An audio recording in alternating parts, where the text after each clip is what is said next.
Good morning friends. આપણે કેમેસ્ટ્રીમાં total 3 chapter પૂરા કર્યા, જેમાં ચેપ્ટર નંબર 1 એટલે કે રસાયણ વિજ્ઞાનના પાયાની સંકલ્પનાઓ, બેઝિક કન્સેપ્ટ ઓફ કેમેસ્ટ્રી.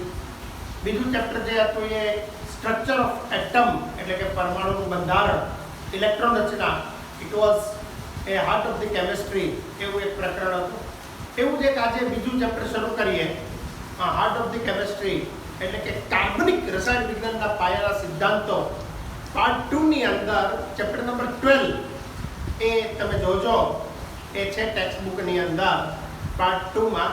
એ પણ એક એવું જ બહુ ઇમ્પોર્ટન્ટ ચેપ્ટર છે કે કાર્બનિક રસાયણના પાયાના જે સિદ્ધાંતો જે છે એ સિદ્ધાંતો, થોડી ઘણી કાર્બનિક રસાયણ વિજ્ઞાનની વાતોથી તમે લોકો પરિચિત છો. 11મા ધોરણમાં આવ્યા પહેલાં 9મા 10મા ધોરણની અંદર કાર્બનિક સંયોજનો વિશે શિક્ષકોએ તમને વાત કરી હશે. થોડાક પ્રકરણો પણ એની અંદર આવતા હતા, એટલે તમે એનાથી પરિચિત તો છો જ. પણ શરૂઆત આપણે જ્યારે કાર્બનિક રસાયણની કરવી હોય ત્યારે કાર્બનથી શરૂઆત કરીએ આપણે, રાઈટ? તો પાર્ટ 2 ની અંદર આપણે લઈએ પ્રકરણ 12, યુનિટ 12.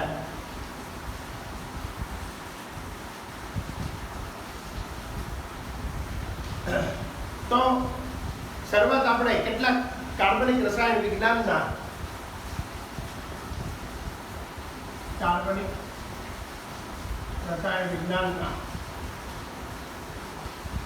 પાયાના સિદ્ધાંતો, બેઝિક કન્સેપ્ટ, રાઈટ? એની આપણે અહીંયા આજે ચર્ચા કરવી છે.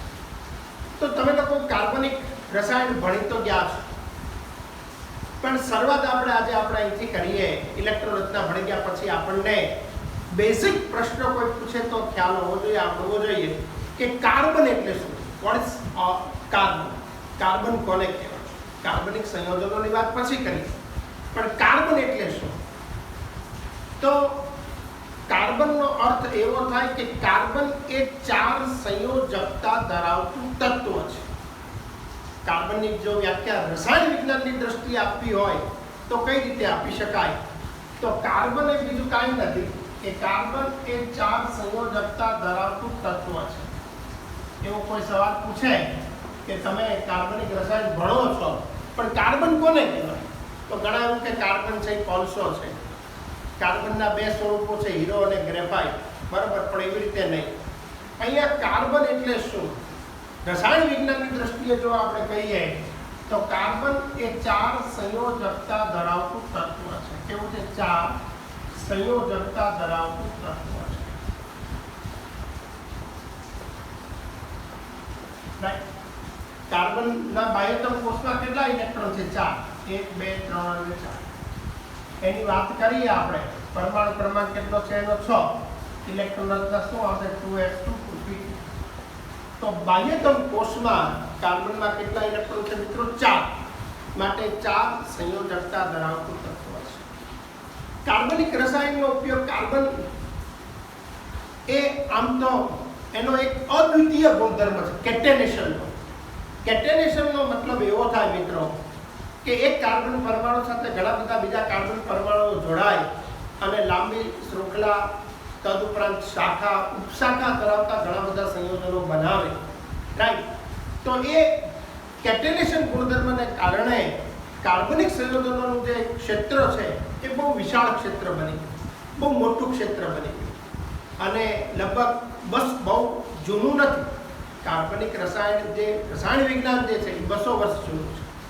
એ પહેલાં કાર્બનિક રસાયણનું જે એટલું બધું મહત્ત્વ છે એના વિશેની કોઈની પાસે જાણકારી નહોતી.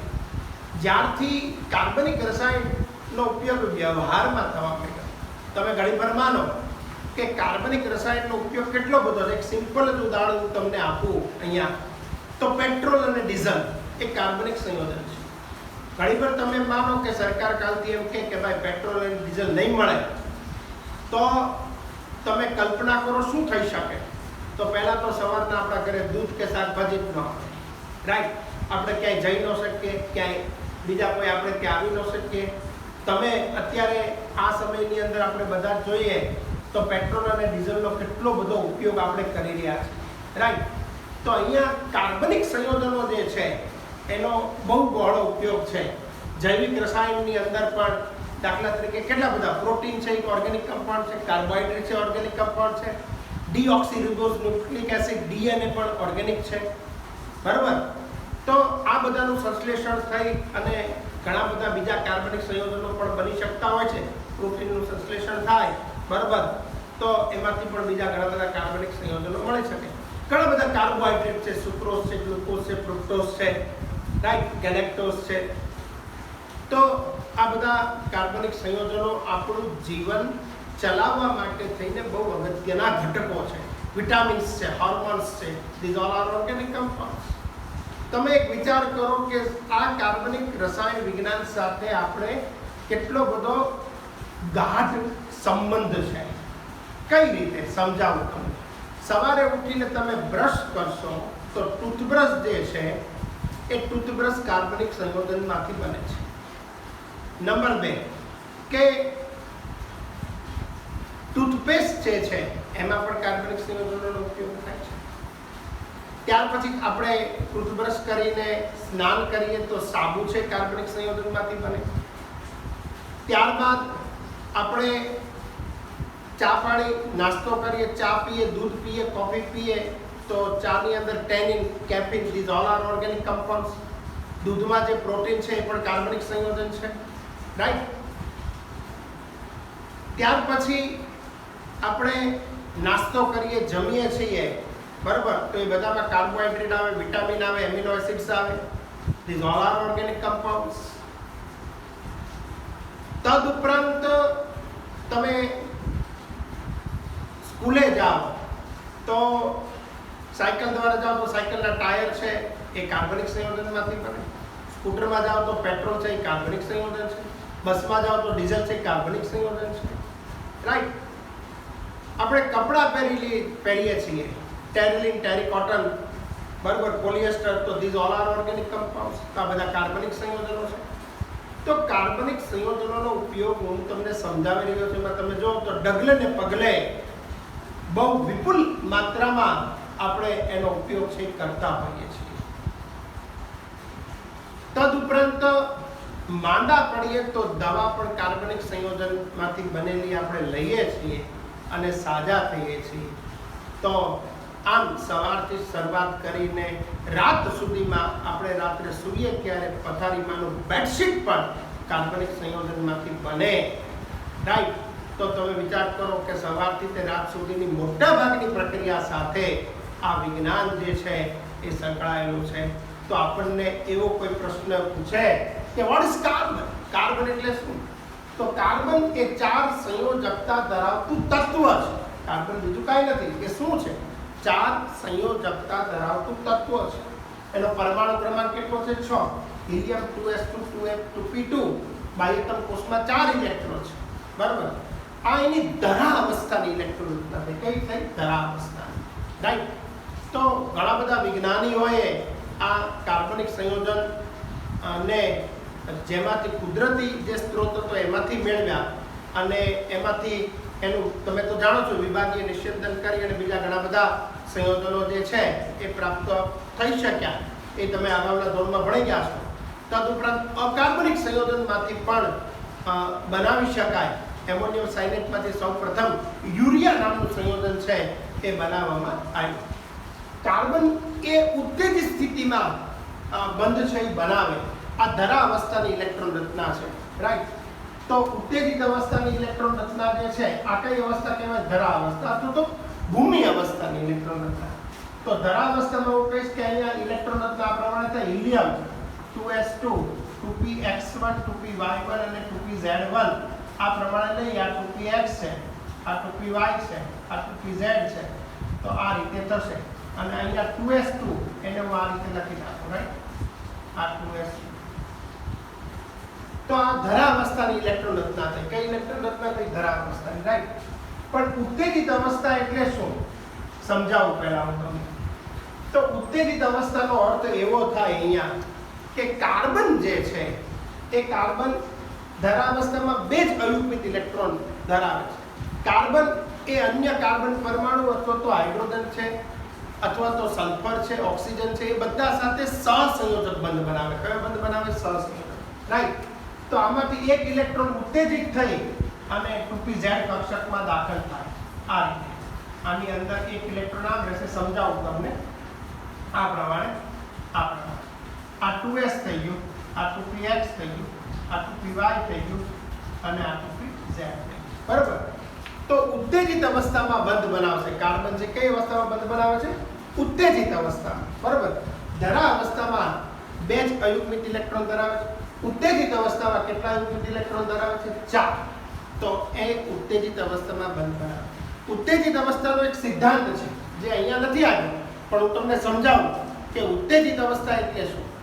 તો પરમાણુ જે છે એ પરમાણુ શક્તિ મેળવીને ઉત્તેજિત થાય ત્યારે, આ પરમાણુ શક્તિ મેળવી ઉત્તેજિત થાય ત્યારે તેની યુગ્મિત ઇલેક્ટ્રોન ધરાવતી કક્ષકમાંથી ઇલેક્ટ્રોન ઉત્તેજિત થઈ એ જ સંયોજકતા કોષની ખાલી કક્ષકમાં અયુગ્મિત રીતે દાખલ થઈ અર્ધપૂર્ણ કોષ ઉત્પન્ન કરે.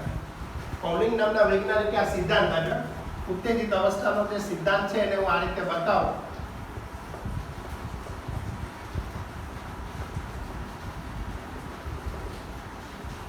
કે પરમાણુ શક્તિ મેળવીને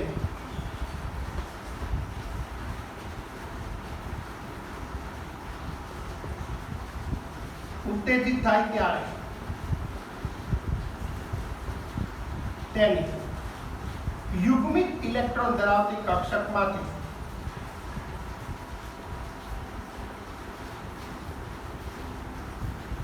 ઇલેક્ટ્રોન ઉત્તેજિત થઈને એ જ સંયોજકતા કોષની ખાલી કક્ષકમાં અયુગ્મિત રીતે દાખલ થશે. દાખલ થઈ અર્ધપૂર્ણ કોષ ઉત્પન્ન કરે.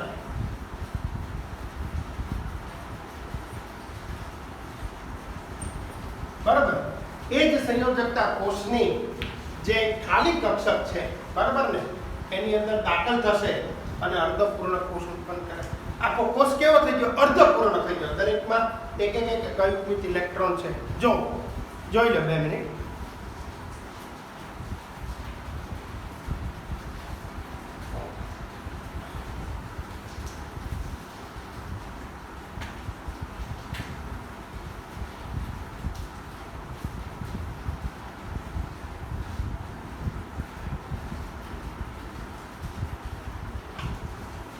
તો અહીંયા ધરાવસ્થાની ઇલેક્ટ્રોન રચના છે 2s2 2p2. ઉત્તેજિત અવસ્થામાં એની ઇલેક્ટ્રોન રચના છે આ પ્રમાણે થશે. રાઈટ.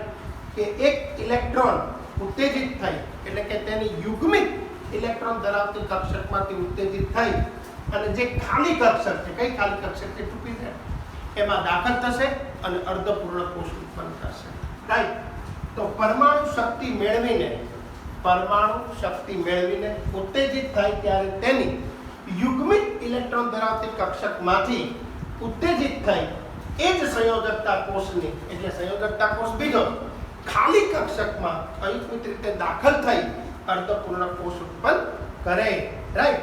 આ રીતે અહીંયા ધરા અવસ્થા અને ઉત્તેજિત અવસ્થા. તો ઉત્તેજિત અવસ્થામાં એની પાસે 4 ઇલેક્ટ્રોન છે. કેટલા ઇલેક્ટ્રોન છે? અયુગ્મિત ઇલેક્ટ્રોન 4 ઇલેક્ટ્રોન છે. બરાબર. તો આ રીતે અહીંયા પહેલા આપણે સામાન્ય વાત કરી, ધરા અવસ્થા અને ઉત્તેજિત અવસ્થાની વાત કરી. બરાબર.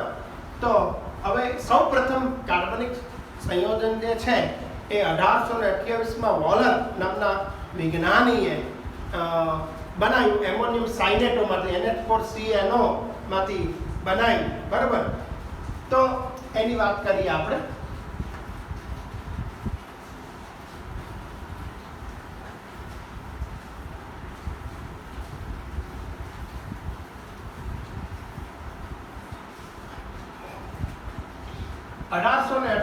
માં F. વોલર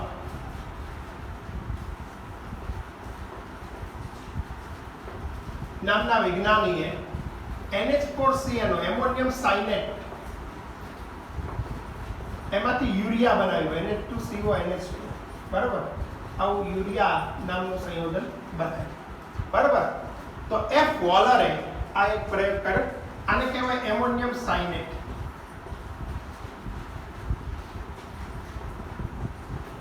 બરાબર. તો એણે આ રીતે એમોનિયમ સાયનેટ તે અકાર્બનિક સંયોજન છે. કેવું સંયોજન છે? અકાર્બનિક. Right.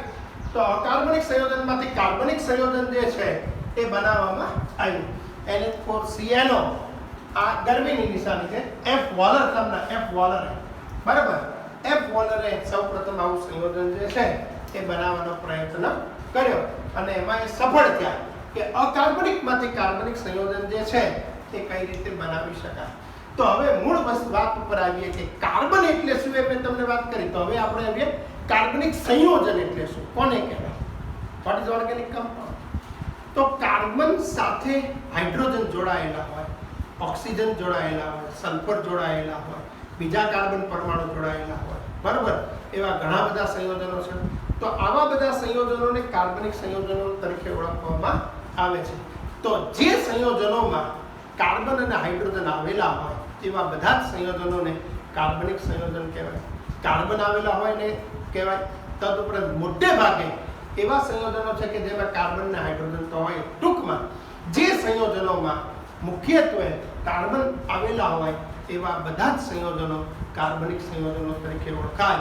Methane, ethane, propane, butane, right. તો આખી આલ્કેન શ્રેણી છે, તમે જાણો છો, બરોબર. તો એને કાર્બનિક સંયોજનો તરીકે ઓળખવામાં આવે.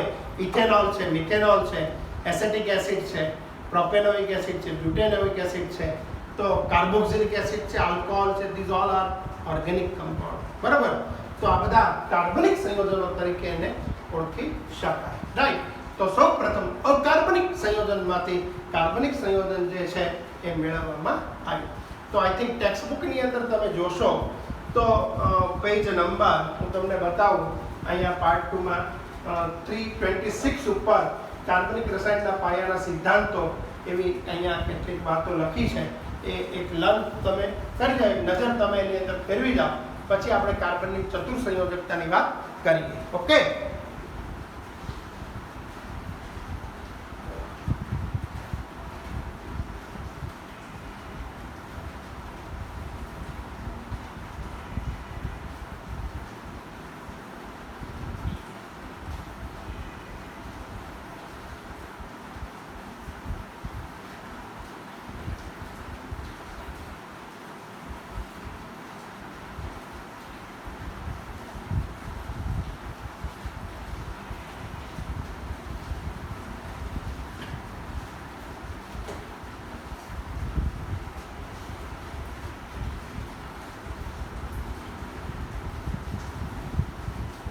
તો આઈ થિંક સરળ છે, ક્યાંય તમને ડાઉટ નહીં હોય.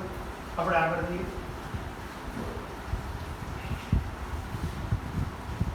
તમે જોઈ લીધું હશે, રાઈટ. હવે કાર્બનની ચતુર્સંયોજકતા શું કામ હોય? ચતુર્સંયોજકતા તો મેં તમને કીધું કે કાર્બનના બાહ્યતમ કોષમાં કેટલા અયુગ્મિત ઇલેક્ટ્રોન છે? 4. તો આ જે 4 અયુગ્મિત ઇલેક્ટ્રોન છે એને કારણે 4 સહસંયોજક બંધ બનાવે. તો પહેલી વાત એ કે બંધ, સહસંયોજક બંધ એટલે શું? તમે બંધ વિશે ભણી ગયા છો. સહસંયોજક બંધ, આયોનિક બંધ. તો જે તત્વો ઇલેક્ટ્રોનની ભાગીદારીથી બંધ બનાવે એ બધા જ સહસંયોજક બંધ કહેવાય. કેવા કહેવાય? સહસંયોજક બંધ. જે તત્વોમાં ઇલેક્ટ્રોનની ભાગીદારીથી બંધ બનતા હોય એ બધા જ તત્વો સહસંયોજક બંધ તરીકે ઓળખાય. બરાબર. સહસંયોજક.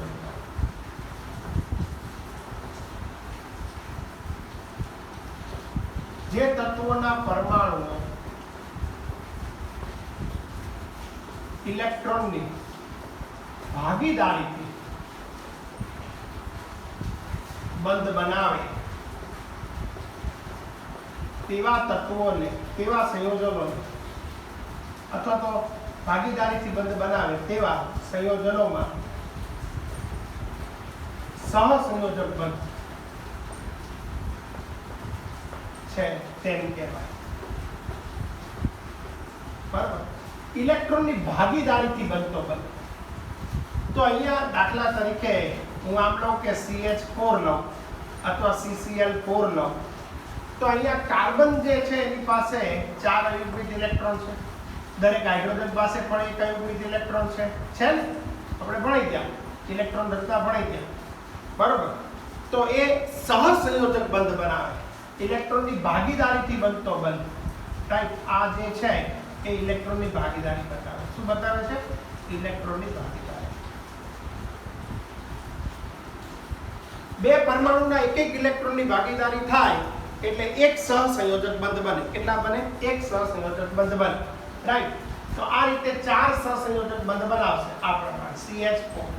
આ ઇલેક્ટ્રોનની ભાગીદારીથી બનતો બંધ એટલે સહસંયોજક બંધ. એવું CCl4 માં બને. ક્લોરીનના બાહ્યતમ કોષમાં ભણી ગયા આપણે, કેટલા અયુગ્મિત ઇલેક્ટ્રોન છે? એક જ.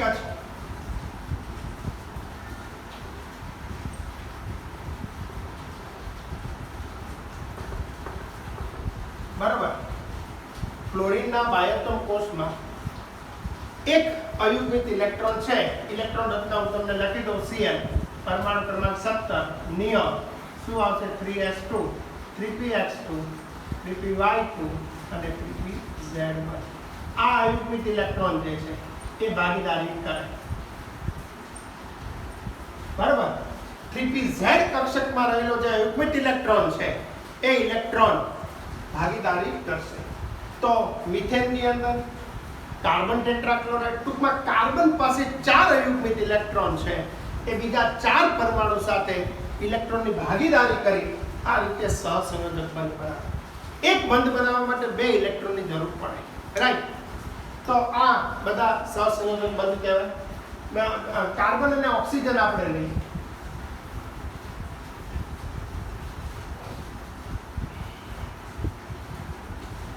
જો દાખલા તરીકે હું એમ લઉં, આ કાર્બન છે અને આ ઓક્સિજન છે. કાર્બન પાસે કેટલા છે? 4 છે ને, બરાબર? તો ઓક્સિજન પાસે કેટલા અયુગ્મિત ઇલેક્ટ્રોન છે? 2 છે. ઓકે, તો કાર્બન અને ઓક્સિજન વચ્ચે 2 બંધ બનશે, ડબલ બોન્ડ આ પ્રમાણે બને, દ્વિબંધ બને. કાર્બનના બાહ્યતમ કોષમાં આપણે લઈએ ઉત્તેજિત અવસ્થામાં 2s1 2px1 2py1 2pz1. આ રીતે એની ઇલેક્ટ્રોન રચના છે ને? 2px 2py અને 2pz, બરાબર? ઓક્સિજનની વાત કરીએ, હિલિયમ, એ ધરા અવસ્થામાં બંધ બનાવશે. આ ઉત્તેજિત અવસ્થા છે, આ ધરા અવસ્થા છે. તો અહીંયા હું લઉં 2s2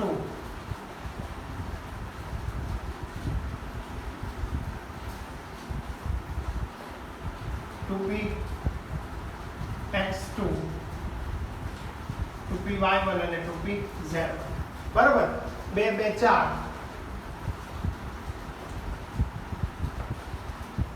ઓકે, આ પ્રમાણે છે. તો અહીંયા કાર્બન પાસે 4 અયુગ્મિત ઇલેક્ટ્રોન છે, ઓક્સિજન પાસે કેટલા છે? 2. તો ઓક્સિજન બધું કેટલા બંધ બનાવી શકશે? 2. 2 કરતા વધારે નહીં બનાવે. જેટલા અયુગ્મિત ઇલેક્ટ્રોન છે એની ભાગીદારી થશે. તો કાર્બનના 2 અયુગ્મિત ઇલેક્ટ્રોન એમને રહેશે. આ ભાગીદારીથી બનેલું છે. જો આ જે છે, બરાબર? ઓક્સિજન પાસે બીજા 2 યુગ્મિત છે, બરાબર? આ કેવા છે? જોડકા છે, યુગ્મિત છે. આ જોડકું છે, યુગ્મિત છે. આ યુગ્મિત છે, બરાબર? આ જે અયુગ્મિત ઇલેક્ટ્રોન હતા આ બંધ, બરાબર? એ બીજા 2 પરમાણુ અને બીજા પરમાણુના 2 અયુગ્મિત ઇલેક્ટ્રોન સાથે ભાગીદારી કરી 2 બંધ બનાવશે. એટલે આ એક બંધ એટલે 2 ઇલેક્ટ્રોન, ડબલ બોન્ડ એટલે કેટલા થશે? 4 ઇલેક્ટ્રોન. એમ કાર્બન અને નાઇટ્રોજન એની વચ્ચે ત્રિબંધ બને. કેવો બંધ બને? નાઇટ્રોજન પાસે આને અબંધકારક ઇલેક્ટ્રોન યુગ્મ કહેવાય. કેવું કહેવાય? આ જે છે આ અબંધકારક ઇલેક્ટ્રોન યુગ્મ એમ પણ કહેવાય. કેવું કહેવાય? અબંધકારક ઇલેક્ટ્રોન યુગ્મ. આને એક નવું નામ આપીએ આપણે. યુગ્મિત તો છે પણ જે બંધ બનવામાં ભાગ નથી લેતું, અબંધકારક ઇલેક્ટ્રોન યુગ્મ, રાઈટ? કે જે બંધ બનવામાં ભાગ લેતું નથી. નાઇટ્રોજન જે છે તો એની ઇલેક્ટ્રોન રચના શું? તો કે He 2s2 2px1 2p1 2pz. તો એની પાસે બે અયુગ્મિત ત્રણ અયુગ્મિત ઇલેક્ટ્રોન છે, જો 1 2 અને 3, રાઈટ. તો નાઇટ્રોજન જે છે એ કાર્બન સાથે કેટલા બંધ બનાવશે? 3 બંધ બનાવે. કેટલા બંધ બનાવે? 3. એની પાસે 3 અયુગ્મિત ઇલેક્ટ્રોન છે. એક કાર્બનનો ઇલેક્ટ્રોન બાકી રહેશે જે બંધ બનાવવામાં ભાગ લેતો નથી. કાર્બન પાસે 4 ઇલેક્ટ્રોન છે. દાખલા તરીકે બે મિત્રો હોય, બરાબર ને? એ બે મિત્રો હોય તો એક બંને એવું વિચારે કે આપણે ભાગીદારીમાં બિઝનેસ કરીએ, બરાબર? એની અંદર એક મિત્ર પાસે લાખ રૂપિયા છે, બીજા મિત્ર પાસે ધારો કે ઓછા પૈસા છે, બરાબર? 50,000 છે. તો એ ભાગીદારીમાં કેટલા પૈસા આપી શકશે? 50,000. બંને મિત્રો ભેગા થઈને 50,000ની ભાગીદારી કરી શકશે, એનાથી વધારે ન કરી શકે. તો બીજા મિત્ર પાસે 50,000 પડ્યા રહેશે, જેની પાસે લાખ છે એ પડ્યા રહેશે, રાઈટ? તો અહીંયા કાર્બન પાસે 4 અયુગ્મિત ઇલેક્ટ્રોન છે, પણ નાઇટ્રોજન પાસે કેટલા અયુગ્મિત ઇલેક્ટ્રોન છે? 3. તો 3 કરતા વધારે ભાગીદારીમાં આપી શકશે નહીં. એની પાસે ઇલેક્ટ્રોન વધારે છે, પણ કેવું છે? અબંધકારક ઇલેક્ટ્રોન યુગ્મ છે મિત્રો. કેવું છે? અબંધકારક, જે બંધ બનાવવામાં ભાગ લેતું નથી. તો આ અબંધકારક ઇલેક્ટ્રોન યુગ્મ કહેવાય. કયું? આ અબંધકારક કહેવાય, રાઈટ? આ કયું કહેવાય? અબંધકારક ઇલેક્ટ્રોન યુગ્મ કહેવાય. અને આ અયુગ્મિત ઇલેક્ટ્રોન સહસંયોજક બંધમાં અયુગ્મિત ઇલેક્ટ્રોન જે છે એ ભાગીદારી કરી બંધ બનાવે. મેં તમને પહેલા વ્યાખ્યા આપી કે સહસંયોજક બંધ એટલે શું? તો કોઈ પણ તત્વના બે પરમાણુના અયુગ્મિત ઇલેક્ટ્રોનની ભાગીદારી થાય તો તેનાથી રચાતો બંધ એટલે સહસંયોજક બંધ. કોઈ પણ એક કે બે કે તેથી વધારે તત્વોના પરમાણુઓના અયુગ્મિત ઇલેક્ટ્રોનના ભાગીદારીથી બનતો જે બંધ બને એ બંધને કયો બંધ કહેવાય? સહસંયોજક બંધ. કોઈ પણ બે પરમાણુ વચ્ચે એક સહસંયોજક બંધ પણ બને. બે કાર્બન આપણે લઈએ, ચાલો, તો કાર્બન કાર્બન વચ્ચે આ એક સહસંયોજક બંધ. કાર્બન કાર્બન વચ્ચે બે સહસંયોજક બંધ. આ કાર્બન કાર્બન વચ્ચે કેટલા થયા? 3 સહસંયોજક બંધ થયા. ક્યાં થયા? કેટલા થયા? 3. તો આ એક સહસંયોજક છે, આ 2 છે, આ કેટલા છે? 3. હવે જો 4 અયુગ્મિત ઇલેક્ટ્રોન હતા તો ભાગીદારીમાં કેટલા આવ્યા? એક જ આવ્યા. તો આનો એક ને આનો એક, એનાથી બન્યું. આમાં 4 હતા તો 2 અયુગ્મિત રહ્યા, અને 2 આ જે છે અયુગ્મિત એને બંધ બનાવવામાં ભાગ લીધો. અહીંયા 4 ઇલેક્ટ્રોન છે પણ બંધ કેટલા બન્યા? 3 જ. એક ઇલેક્ટ્રોન છે બાકી રહ્યો. તો આમ અહીંયા જેટલા ઇલેક્ટ્રોન બંધ બનવામાં ભાગ લે એનાથી એક એક સહસંયોજક બંધ છે એ બનતો જાય, રાઈટ? તો આ પ્રમાણે બે પરમાણુના અયુગ્મિત ઇલેક્ટ્રોનની ભાગીદારીથી જે બંધ બને એ બંધને સહસંયોજક બંધ કહેવાય. ઇલેક્ટ્રોનની ભાગીદારીથી બનતો બંધ એટલે સહસંયોજક બંધ. ઇલેક્ટ્રોનની આપલેથી બનતો બંધ એટલે આયોનિક બંધ. કેવો બંધ કહેવાય? આયોનિક બંધ. સોડિયમ ક્લોરાઇડ છે, પોટેશિયમ ક્લોરાઇડ છે, તો એમાં આયોનિક બંધ બને. સોડિયમ એક ઇલેક્ટ્રોન ક્લોરીનને આપશે. સોડિયમના બાહ્યતમ કોષમાં કેટલા અયુગ્મિત ઇલેક્ટ્રોન છે? 1. ક્લોરીનના બાહ્યતમ કોષમાં 1 જ છે, પણ સોડિયમ એ ધાતુ છે, ધાતુની વૃત્તિ ઇલેક્ટ્રોન ગુમાવવાની હોય. ક્લોરીન અધાતુ છે, એની ઇલેક્ટ્રોન મેળવવાની વૃત્તિ હોય. એટલે એક ઇલેક્ટ્રોન આપશે, બીજો પરમાણુ ઇલેક્ટ્રોન સ્વીકારશે. એક પરમાણુ ઇલેક્ટ્રોન આપીને સંવૃત્ત કોષ રચના બનાવે, બીજો પરમાણુ ઇલેક્ટ્રોન સ્વીકારીને નિષ્ક્રિય વાયુ જેવી સંવૃત્ત કોષ રચના બને. પરિણામે એક ધન આયન બને, બીજો ઋણ આયન બને, અને બંને જોડાય એટલે એની વચ્ચે એક આયોનિક બંધ બને. એમ કહી શકાય. સમજાવો આયોનિક બંધ.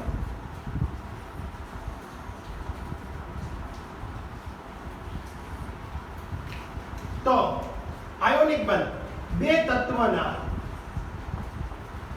પરમાણુના ઇલેક્ટ્રોનની આપલેથી ટૂંકમાં કહું છું, આપલેથી બનતો બંધ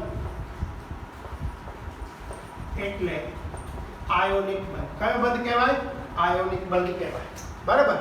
ઇલેક્ટ્રોનની આપલે કરે.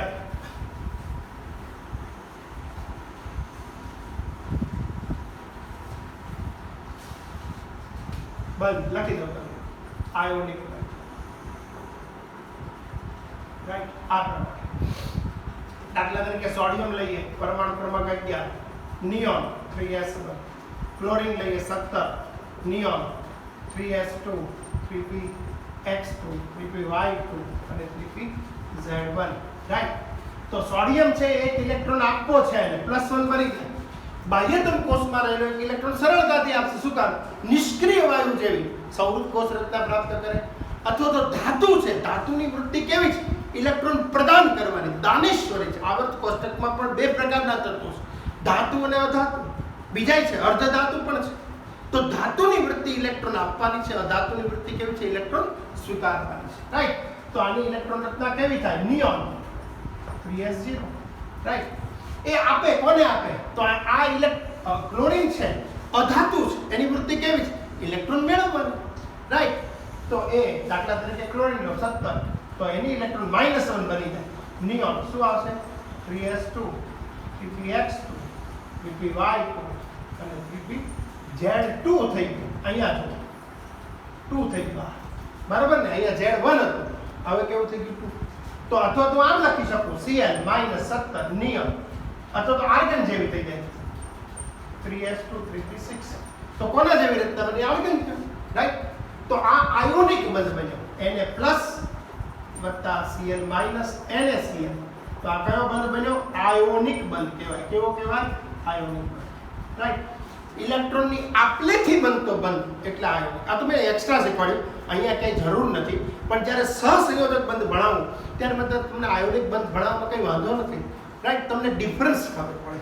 તો ટૂંકમાં યાદ રાખો, ઇલેક્ટ્રોનની ભાગીદારીથી બનતો બંધ એટલે સહસંયોજક બંધ, ઇલેક્ટ્રોનની આપલેથી બનતો બંધ એટલે આયોનિક બંધ. કયો બંધ? આયોનિક બંધ. ધાતુ અને અધાતુ વચ્ચે હંમેશા આયોનિક બંધ બને. કયો બંધ બને? આયોનિક બંધ. ઓકે, જોઈએ.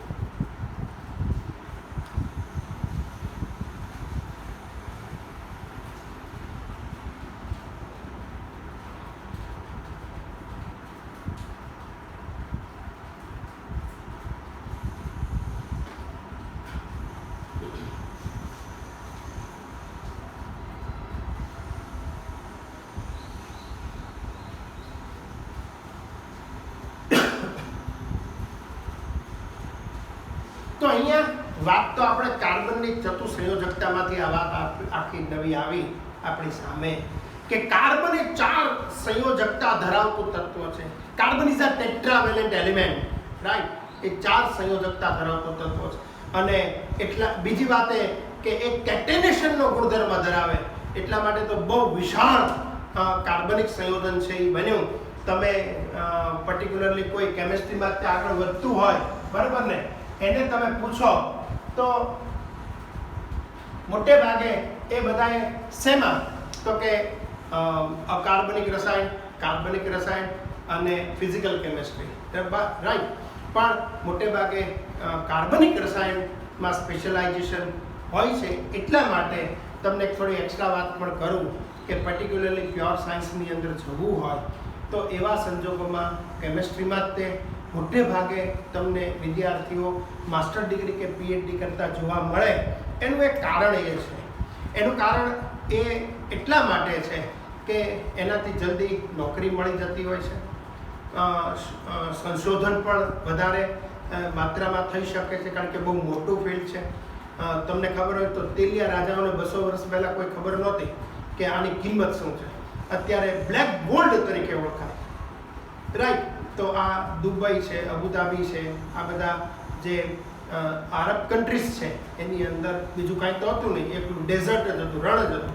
પણ જ્યારથી એમ ખબર પડી કે એના પેટાળની અંદર આવો ખનિજ તેલનો ભરપૂર જથ્થો છે, ત્યારથી એ બધા ખૂબ આગળ આવી ગયા. આજે વિશ્વમાં મોટું નામ છે. એનું કારણ કે ઘણીવાર જો એ લોકો તેલનું ઉત્પાદન બંધ કરી દે તો અડધા વિશ્વને આ ઓઇલ એટલે કે ખનિજ તેલ મળતું બંધ થાય. અને ખનિજ તેલ મળતું બંધ થાય એટલે તમે જાણો છો કે બાકીની જે આગળની પ્રોસેસ છે એ બધી બંધ થઈ જાય. પેટ્રોલ ન મળે, ડીઝલ ન મળે, કેરોસીન ન મળે, બળતણ જ ન મળે. એક દેશમાંથી બીજા દેશમાં જવું હોય તો એ પણ ન થઈ શકે.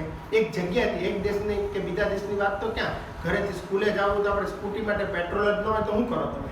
It's very difficult. તમે વિચાર કરો, 18મી સદીમાં વહી હતી, ગાડા યુગની અંદર વહી હતી, તો એ કેવી રીતે થાય?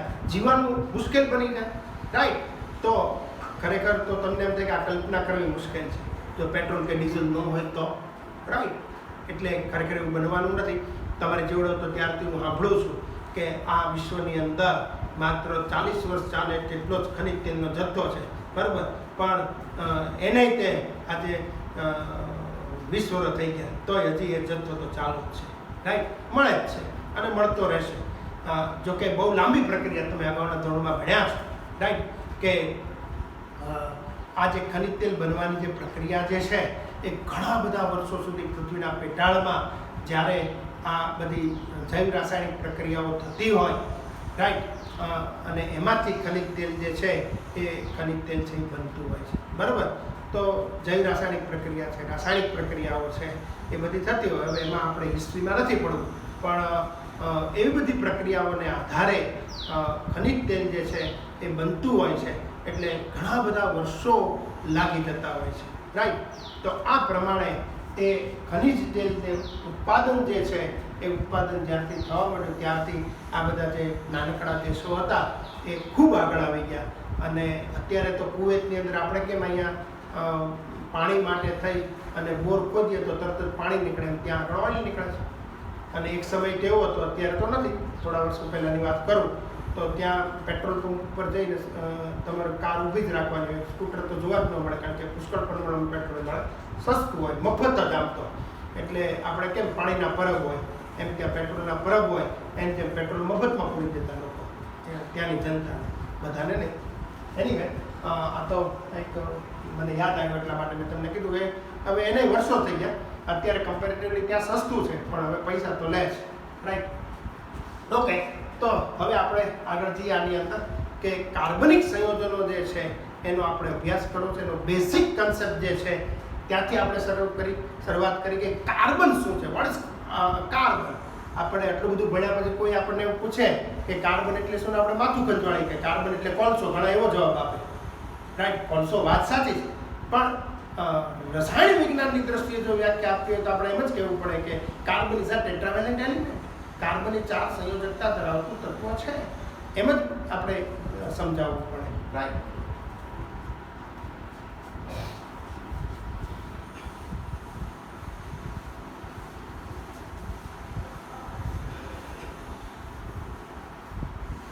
હવે એક કાર્બન જે ચતુસંયોજકતા ધરાવે છે, કાર્બન એ બીજા કાર્બન પરમાણુ સાથે, હાઇડ્રોજન સાથે, સલ્ફર સાથે, ઓક્સિજન, નાઇટ્રોજન, ઘણા બધા સંયોજનો તમે પાના ઉથલાવશો તો કેટલા બધા સંયોજનો તમને જોવા મળશે. મેં તમને વાત કરી કે સવારથી તે સાંજ સુધીની મોટા ભાગની પ્રક્રિયાઓ સાથે આ કાર્બનિક રસાયણ છે એ સંકળાયેલું છે, આપણા જીવન વ્યવહાર સાથે સંકળાયેલું છે, રાઈટ. તો એને આપણે સમજવું હોય તો કેટલી મજા આવશે એની અંદર, રાઈટ. એ આપણે અહીંયા સમજવું છે. હવે તો એના માટે પહેલા હું તમને એક કન્સેપ્ટ શીખવાડું, સંકરણનો કન્સેપ્ટ, રાઈટ. સંકરણ એટલે શું એ સમજવું પડે પહેલા. કાર્બનની ચતુર સંયોજકતાને સમજવા માટે થઈને પહેલા આપણે સંકરણ કોને કહે. તો સંકરણ એક સિદ્ધાંત છે. સંકરણ એટલે શું, આપણે ઇલેક્ટ્રોન રચના ભણી ગયા પછી આ સંકરણ સિદ્ધાંત સમજવો સહેલો છે. સંકરણ એટલે શું, તો સંકરણ સિદ્ધાંત જે છે એ સિદ્ધાંત એમ કહે છે, અહીં સિદ્ધાંત લખું કે એક જ પરમાણુની વિવિધ પ્રકારની કક્ષકોમાં રહેલા, એટલે કે એક જ પરમાણુની જુદી જુદી કક્ષકોનું સંમિશ્રણ થઈ અને સમાન શક્તિ અને સમાન ગુણધર્મો ધરાવતી ફરી પાછી નવી સંકર કક્ષકો બને. આ સિમ્પલ વસ્તુ, રાઈટ. સંકરણ સિદ્ધાંત છે એમ કહે છે કે કોઈ એક જ પરમાણુના બાહ્યતમ કોષમાં રહેલી વિવિધ પ્રકારની કક્ષકોનું સંમિશ્રણ થઈ તેમાંથી સમાન શક્તિ અને સમાન ગુણધર્મો ધરાવતી નવી સંકર કક્ષકો એટલી જ સંખ્યામાં, અનુવર્તી એટલે કે એટલી જ સંખ્યામાં ફરી પાછી બને. સંકરણ તમને ખબર છે, તમે અગાઉના ધોરણમાં ભણી ગયા. શંકર ગાય હોય, વધારે દૂધ આપે. શંકર ગુલાબ હોય, ગુલાબની કેટલી બધી જાતો શંકર, વનસ્પતિમાં પણ આવી આવું સંકરણ તમે ભણી ગયા છો, રાઈટ. અને અસમાન શક્તિ અને સમાન ગુણધર્મો ધરાવતી કક્ષકો હોય એનું જ્યારે સંમિશ્રણ થાય ત્યારે એમાંથી સમાન શક્તિ અને સમાન ગુણધર્મો ધરાવતી નવી સંકર કક્ષકો એટલી જ સંખ્યામાં બને. સમજાવો. પછી સિદ્ધાંત લખીએ આપણે. દાખલા તરીકે કાર્બન છે. કાર્બનની ધરા અવસ્થાની ઇલેક્ટ્રોન રચના જાણીએ 2s2 2px1 2py1 રાઈટ અને 2pz0 આ પ્રમાણે છે. આપણે હમણાં જ જોઈ ઇલેક્ટ્રોન રચના, ફરીવાર લખું છું અહીંયા. ઓકે, આ ધરા અવસ્થાની ઇલેક્ટ્રોન રચના થઈ. ઉત્તેજિત અવસ્થાની ઇલેક્ટ્રોન રચના આ પ્રમાણે છે.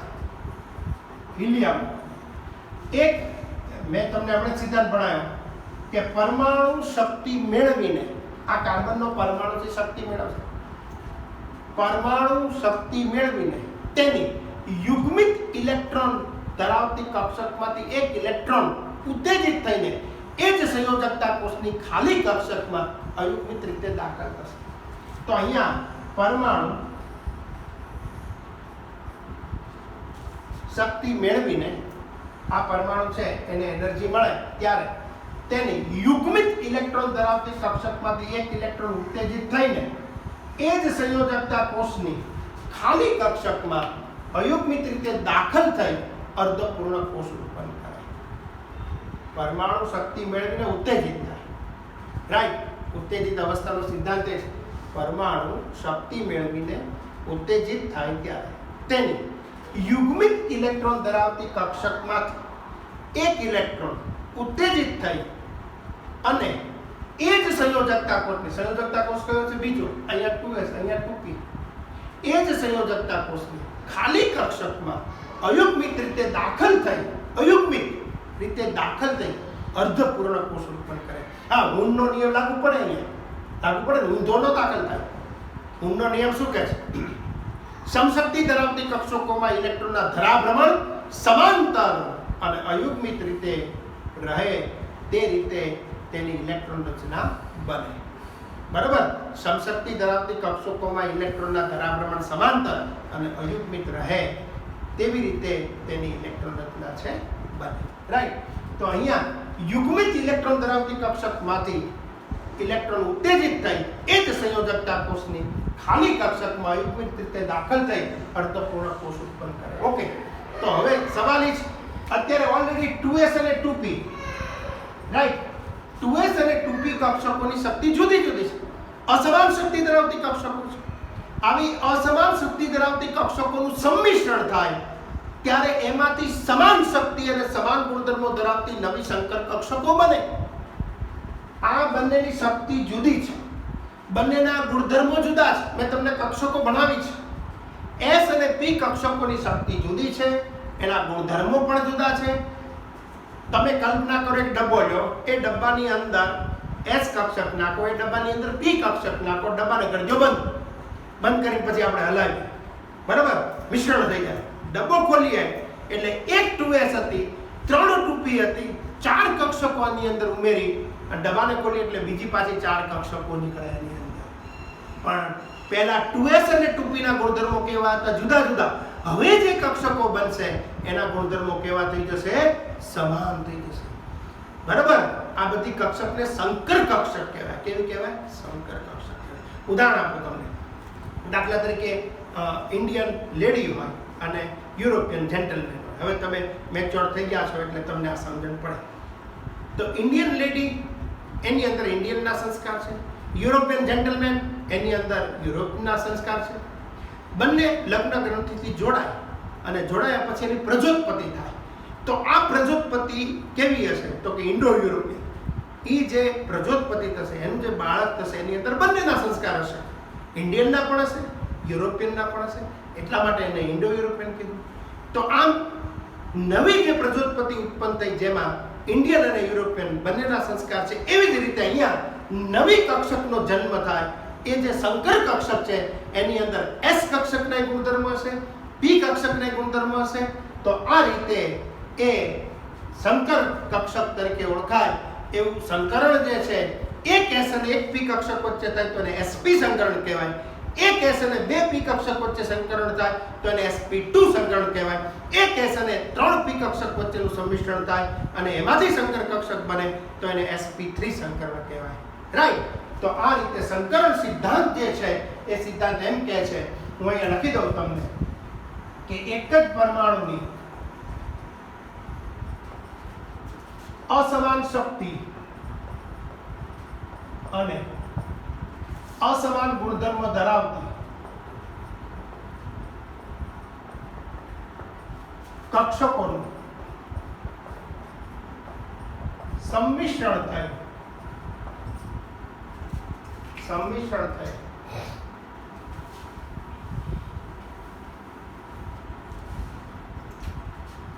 તેમાંથી સમાન શક્તિ અને સમાન ગુણધર્મ ધરાવતી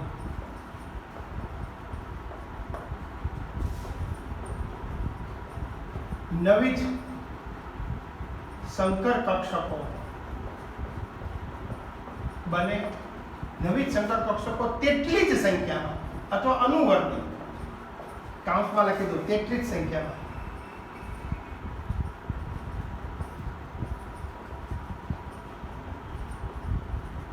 બરાબર જેટલી કક્ષકોનું સંમિશ્રણ થયું હોય એક S અને એક P નું સંમિશ્રણ થાય એટલે બે કક્ષકો આપણે ડબ્બામાં નાખી નવી કેટલી બનશે બે જ બને જેને હવે S અને P નહીં કહો એને SP સંકર કક્ષક કહે. એક S અને બે P કક્ષક વચ્ચેનું સંમિશ્રણ થાય તો SP2 સંકરણ થાય. કયું થાય? SP2. તો નવી કેટલી બનશે ત્રણ કક્ષક બને. એક S અને એક P એટલે બે કક્ષકનું સંમિશ્રણ થયું એટલે બીજી બે બને જેને SP સંકર કક્ષક કહેવાય. એક S અને બે P કક્ષકનું સંમિશ્રણ થાય તો SP2 સંકરણ કહેવાય. ત્રણ સંકર કક્ષક બને જેને SP2 સંકર કક્ષકો કહેવાય. એક S અને ત્રણ P કક્ષકનું સંમિશ્રણ થાય તો તેને SP3 સંકરણ થયું એમ કહેવાય. તો ચાર સંકર કક્ષક બને. એક S અને ત્રણ P કુલ કેટલી થઈ ગઈ? ચાર. રાઈટ. તો આ રીતે એ સંકરણ સિદ્ધાંત થયો કે એક જ પરમાણુની અસમાન શક્તિ અને અસમાન ગુણધર્મો ધરાવતી તમને સરળ ભાષામાં સમજાય એવી ભાષામાં મેં લખ્યું. તમે વિવિધ અથવા તો જુદા જુદા ગુણધર્મો એવા શબ્દો પણ વાપરી શકો. સંમિશ્રણ થઈ સમાન શક્તિ અને સમાન ગુણધર્મો ધરાવતી નવી સંકર કક્ષકો અનુવર્તી સંખ્યામાં બને. જોઈએ